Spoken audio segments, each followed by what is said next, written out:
প্ৰিয়সকল, একতা এনে এক বন্ধন, ই কঠিনতকৈ কঠিন কাম সমাধা কৰে।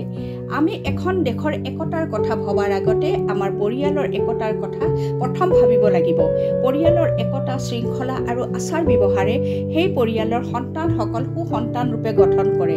সন্তান ডাঙৰ হ'লে পিতৃ মাতৃক আওকাণ কৰি মই ডাঙৰ, মোৰ কথা মতেই সকলো হ'ব লাগিব, এই মানসিকতা কেতিয়াও সন্তানসকলৰ থাকিব নালাগিব। পিতৃ মাতৃ বা ঘৰৰ মুৰব্বীজন অতি বৃদ্ধ হ'লেও বা জগতৰ অধিক শিক্ষা নহ'লেও তেওঁ ঘৰৰ শ্ৰেষ্ঠজন আৰু সকলোৰে শ্ৰদ্ধাৰ পাত্ৰ। তেওঁৰ কথা মতে ঘৰৰ সকলো কাম পৰিচালিত হ'ব। এজন সৎ ঈশ্বৰৰ লোকৰ পৰিয়াল ঈশ্বৰৰ গ্ৰহণীয় পৰিয়াল হ'ব। সেই পৰিয়ালৰ একতা সমাজৰ আদৰ্শ হ'ব আৰু এখন দেশৰ সুনাগৰিক ৰূপে পৰিগণিত হ'ব।